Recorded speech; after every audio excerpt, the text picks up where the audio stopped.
The Scottish Environmental Attitudes and Behaviours Survey is a nationally representative survey conducted with adults across the country, and it looks at what people think about a range of environmental issues and what they're doing in response to those issues in terms of concrete actions and behavioural change.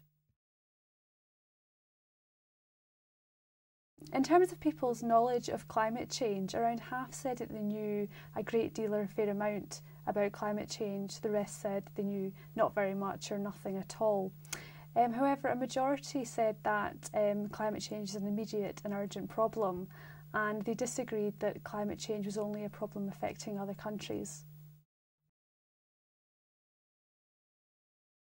Looking at the factors that influence people's behaviour in relation to climate change, we found that there were four main themes emerging.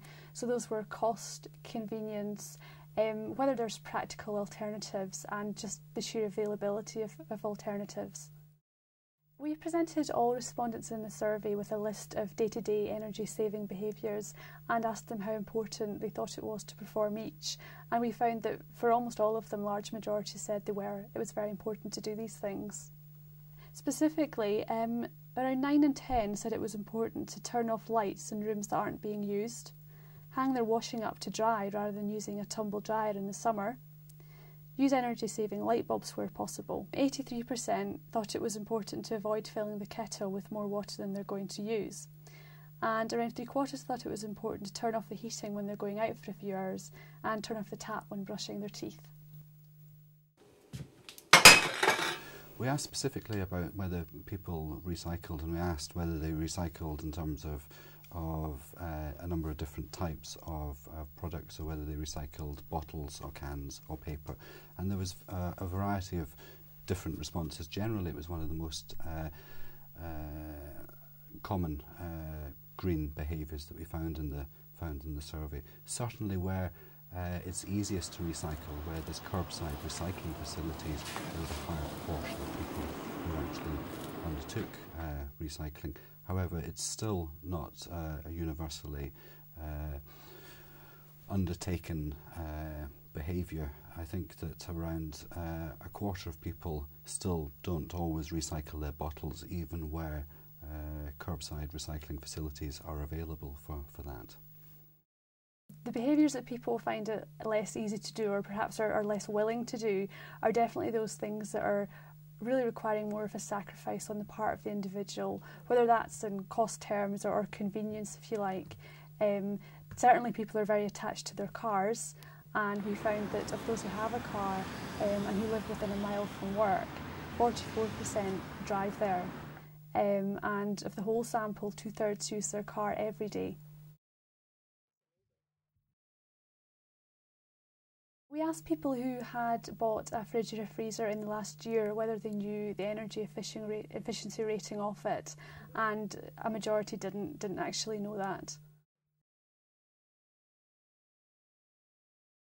We asked people about their views on a range of renewable energy sources, such as wind turbines, obviously solar panels, those sorts of things. And we found that people were generally in favour of generating more energy through these means, but they certainly weren't willing to pay more for their bills to make that possible, or indeed to sacrifice the look of the landscape with the building of pylons and so on. I suppose there's two different types of energy sources. There's energy sources which comes from the national grid, and there's also energy sources which are related to individual dwellings.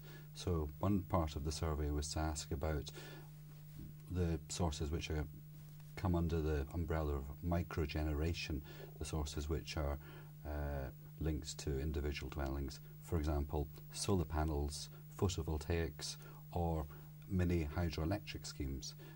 And although these things may be something for the future, very, very few people actually have any of these sources of electricity for the home in place at the moment.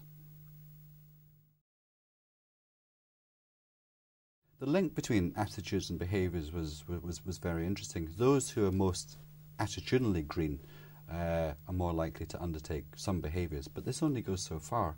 So, for example, they're more likely to take their bottles to a bottle bank, they're more likely to cycle to work. However, they're no less likely to take fewer foreign holidays or to use their car. the Scottish landscape is very important to the Scots, and I think that from the survey we show that, for example, green spaces are both well used and appreciated. It's clear that there is going to be challenges ahead in terms of climate change, but the survey does show that attitudes are changing, and to a lesser extent behaviours are also changing.